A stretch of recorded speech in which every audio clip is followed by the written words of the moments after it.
The 1960s were the decade when American performance cars stopped being just quick street machines and became something much bigger. They became icons, symbols of speed, attitude, rebellion, and raw mechanical freedom. It was the era when Detroit figured out that there was a growing generation of buyers who didn't just want transportation, they wanted noise, presence, tire, smoke, and the kind of V8 power that made every traffic light feel like the start of a drag race. And once that door opened, the entire American auto industry charged through it. This was the age of big shaker hoods, stripe packages, aggressive names, and quarter-mile bragging rights. It was a time when horsepower numbers became advertising weapons, when factory performance packages turned ordinary coupes into legends, and when some of the most unforgettable cars in automotive history were born in a span of just a few years. These weren't machines built for efficiency or practicality. They were built for emotion, for the thrill of hearing a lumpy V8 idle at a stoplight, for the feeling of planting your foot and hearing America's golden age of performance roar back at you. So in this countdown, we're diving into some of the most legendary muscle cars of the 1960s, the cars that defined the era, shaped the culture, and still make enthusiasts weak in the knees decades later. And the first car on this list isn't just one of the most famous muscle cars ever built. It's one of the most outrageous expressions of Pontiac performance the decade ever produced. 1969.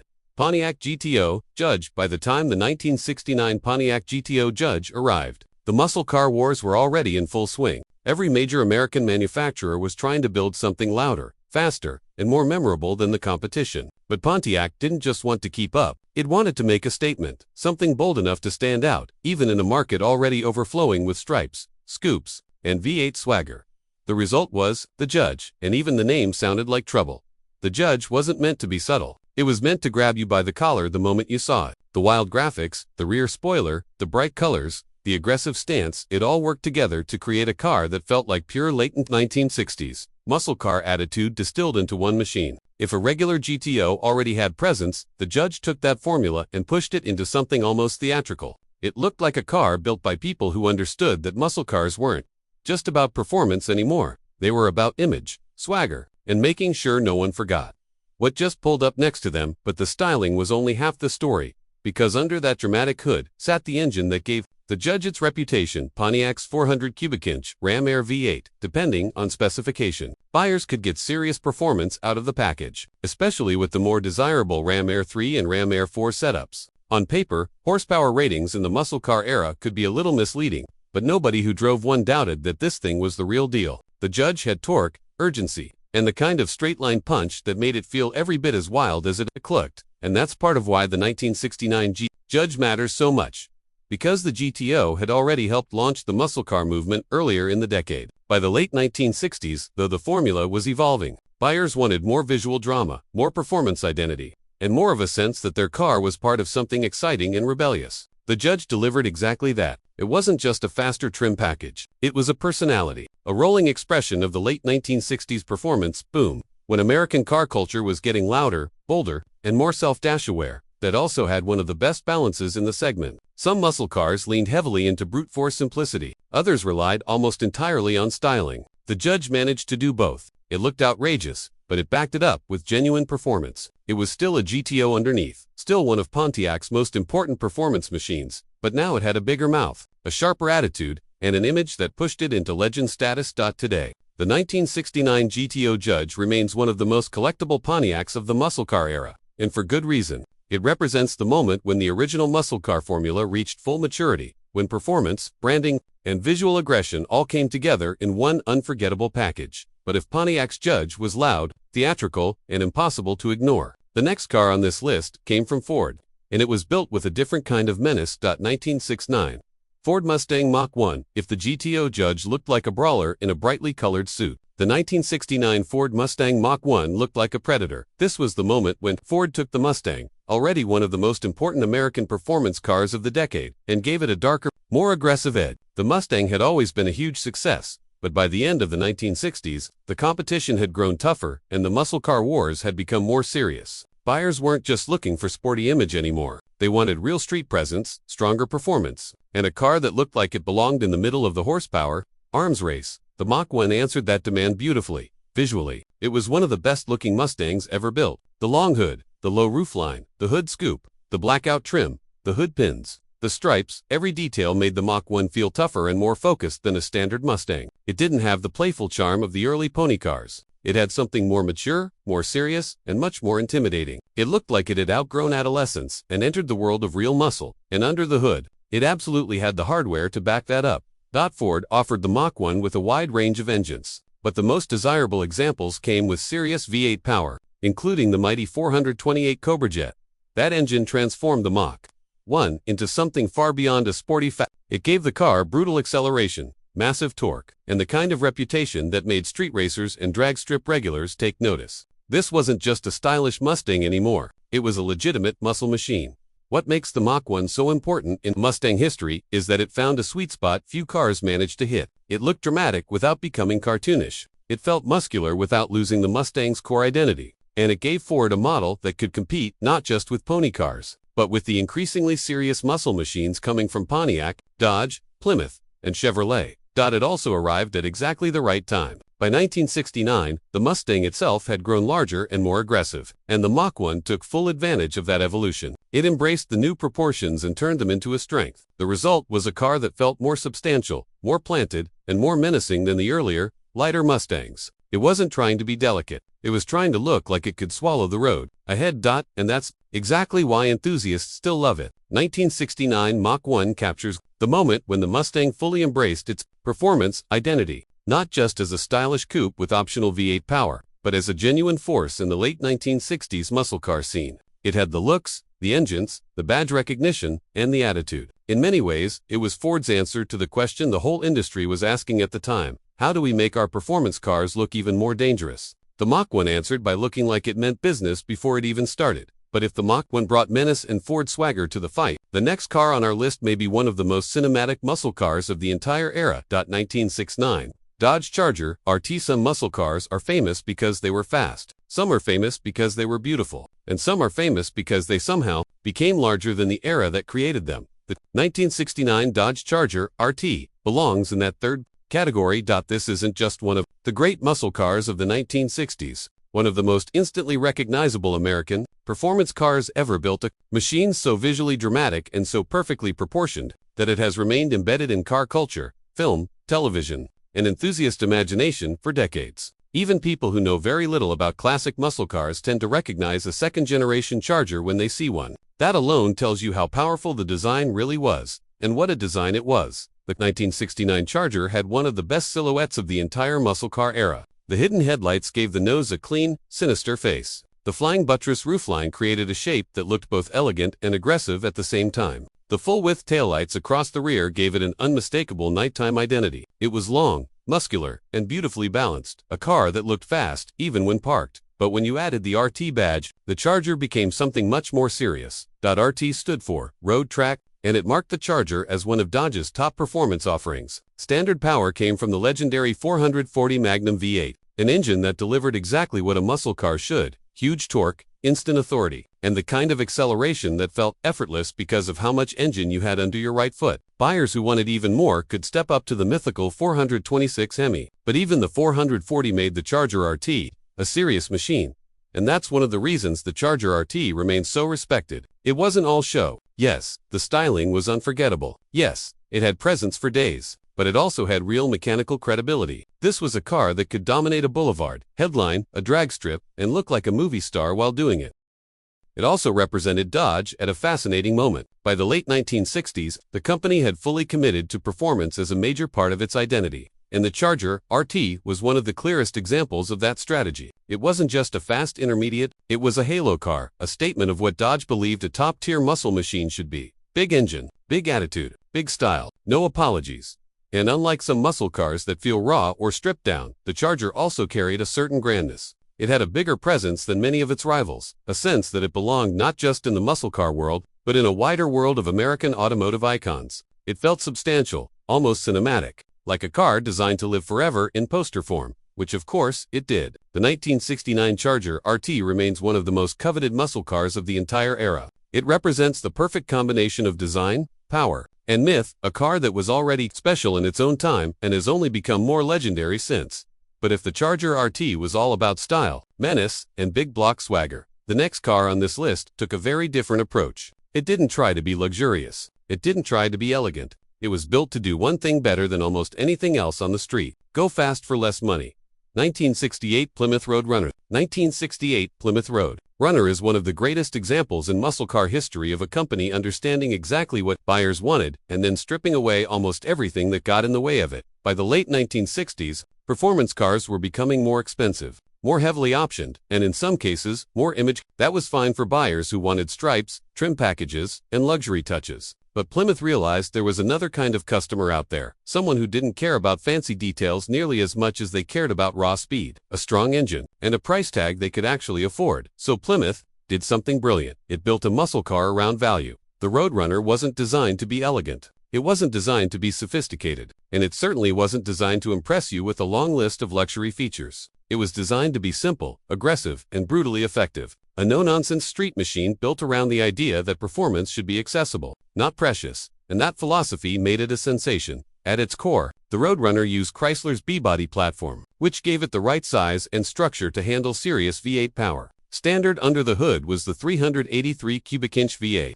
a strong and proven engine that gave the car exactly the kind of straight-line punch muscle car buyers were looking for. For those who wanted to go even further, bigger and nastier options were available. But even the standard 383 was enough to make the Roadrunner a serious threat at the stoplight and the strip. What made the Roadrunner such a clever idea was that Plymouth deliberately kept the car simple. Less trim, fewer unnecessary luxuries, less emphasis on fancy image, more emphasis on performance per dollar. It was almost the anti-luxury muscle car, a machine that wore its purpose openly and proudly. Even the name reinforced that playful, rebellious spirit, calling a serious V8 performance car the Roadrunner, and licensing the cartoon bird for the horn sound was one of the most wonderfully late 1960s ideas Detroit ever had. It gave the car personality without making it feel fake. It was funny, memorable, and instantly recognizable, and somehow it only made the car cooler. Instead of undermining the performance image, it made the Roadrunner feel even more rebellious, like a car that knew exactly how ridiculous and wonderful the muscle car era had become, and the market loved it. The Roadrunner was a huge success because it offered something people genuinely wanted. Real muscle without unnecessary fluff. It was honest about its purpose, and in a decade when performance cars were becoming symbols of youth culture, that honesty mattered. This was a car for people who wanted to spend their money on engine, not ornament. But the Roadrunner's importance goes beyond sales numbers or quarter-mile reputation. It represents a different side of the muscle car era, one that wasn't about prestige or luxury or status, but about raw value and working-class performance. It proved that you didn't need to be wealthy to buy something loud, fast, and unforgettable. You just needed Plymouth to build it, and build it, they did. Today, the 1968 Roadrunner stands as one of the purest muscle car formulas ever created. Big V8, simple mission, bold personality, and absolutely no confusion about what it was built to do. If Part 1 showed how the muscle car era exploded into a full-blown horsepower war, Part 2 is where that story becomes even more interesting, because now we move beyond some of the obvious giants and into the cars that helped shape the identity of the decade in different ways. Some of them were raw and aggressive. Some were polished and highly marketable. Some were built by the biggest names in Detroit, while others came from companies that had to fight much harder for attention. But every one of them contributed something important to the muscle car formula. This is the part of the story where Chevrolet flexes its strength. Mercury proves it can play with the big boys. And AMC reminds the entire industry that you didn't have to be one of the big three to build something unforgettable. So let's get back into it. 1966, Chevelle SS 396. If you wanted to understand why Chevrolet became such a dominant force in the muscle car world, the 1966 Chevelle SS 396 is a perfect place to start.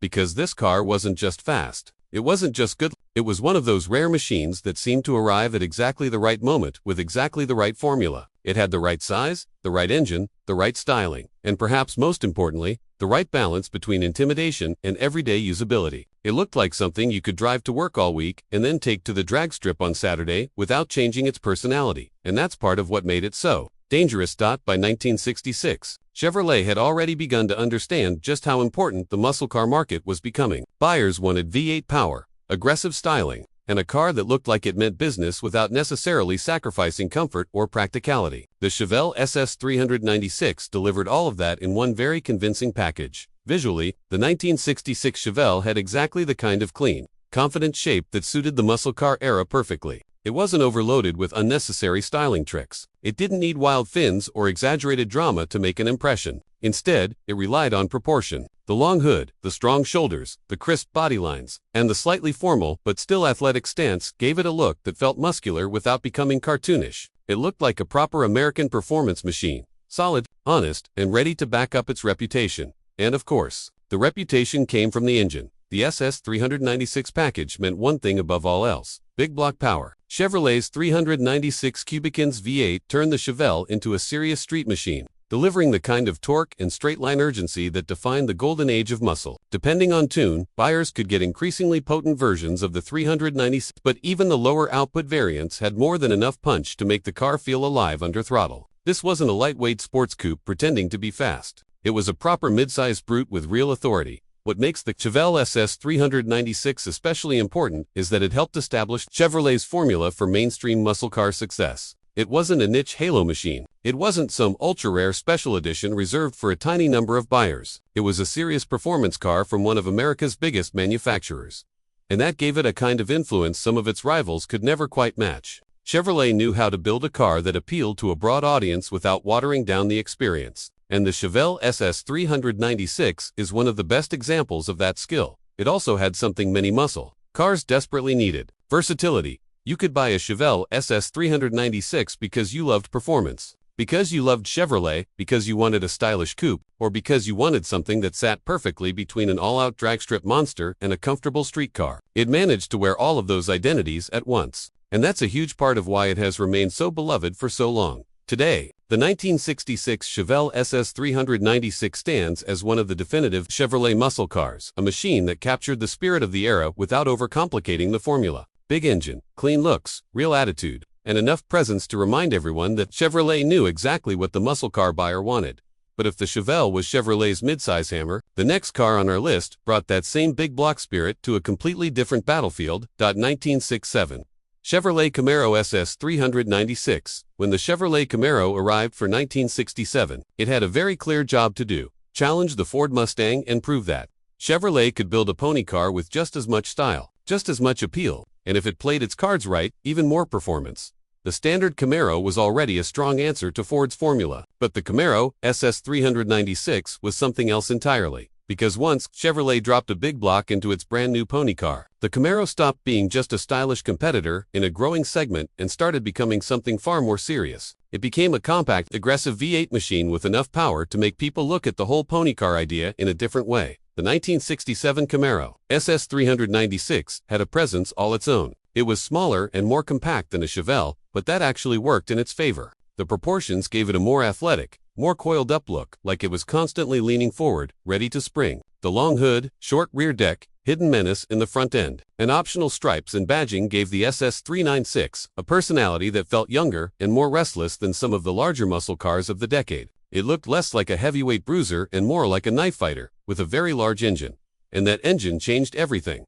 Under the hood sat Chevrolet's 396 Cubicans big block V8, a power plant that gave the Camaro SS 396 an absurdly entertaining character. In a smaller body, that kind of engine created a car that felt overpowered in exactly the right way. It had the torque, the noise, and the attitude of a true muscle car, but wrapped in a package that still carried the youthful energy of the pony car segment. The result was a machine that appealed to two audiences at once: buyers who wanted the look and image of a Camaro, and buyers who wanted the punch of a serious, big block street car. That balance is what makes the 1967 SS 396 so important, because it showed that Chevrolet wasn't interested in letting the Mustang dominate the performance image of the pony car world. It wanted to take that formula and turn up the intensity. The SS 396 wasn't the most delicate or balanced Camaro ever built, and that was never the point. Its purpose was simple: make the Camaro feel dangerous. And it absolutely succeeded. The first-generation Camaro already had excellent bones, clean styling, broad appeal, and a body shape that would age beautifully. But the SS 396 gave it a different kind of credibility. It wasn't just a pretty new coupe anymore. It was a serious performance car, one capable of standing toe-to-toe with some of the nastiest machinery of the late 1960s. Today, the 1967 Camaro SS 396 remains one of the most desirable early Camaros. For exactly that reason. It captures the moment when Chevrolet's answer to the Mustang grew fangs, when the pony car stopped being merely sporty and started becoming genuinely intimidating. While Chevrolet was busy turning the Camaro into a big block street machine, another brand inside the Ford family was trying something a little different. It wanted muscle, yes, but it also wanted style, image, and a more refined kind of menace. 1969. Mercury Cougar Eliminator. The Mercury Cougar had always been an interesting car. From the beginning, it occupied a slightly different space than the Mustang it shared so much with. Where the Mustang was youthful, loud, and overtly sporty, the Cougar often felt more mature, a little more polished, a little more upscale, and a little more interested in blending performance with refinement. It was still part of the same general performance conversation, but it carried itself differently. Then came the Cougar Eliminator, and suddenly, Mercury's elegant cat grew claws. The 1969 Mercury Cougar Eliminator is one of the most underrated performance cars of the era because it managed to combine two things that don't always live comfortably together: real muscle car aggression and a more sophisticated visual identity. It wasn't trying to be a stripped-down bargain racer. It wasn't trying to be a luxury coupe either. Instead, it landed in a fascinating middle ground, a car with bright colors, spoilers, stripes, and serious V8 options, but still wrapped in a body that looked more refined than many of its rivals. That contrast is part of what makes it so memorable. The Eliminator package transformed the Cougar's image immediately. The spoiler, bold graphics, blackout details, and high-impact paint options gave the car a much more confrontational personality. But underneath all of that, it still retained the Cougar's smoother, slightly more upscale styling language. It didn't look as raw as some muscle cars. It looked calculated, stylish, like a performance car for someone who wanted speed but also wanted to arrive with a little more class than the average street bruiser, and Mercury gave it the engines to match the attitude. Depending on specification, the Eliminator could be ordered with several serious power, including big block and high-performance small block options. That meant it wasn't just an appearance package pretending to be something tougher than it really was. The car had genuine performance credibility, and when properly equipped, it could absolutely run with the big names of the era. What makes the Cougar Eliminator so interesting in the larger Mustang story is that it shows how wide the category had become by the end of the 1960s.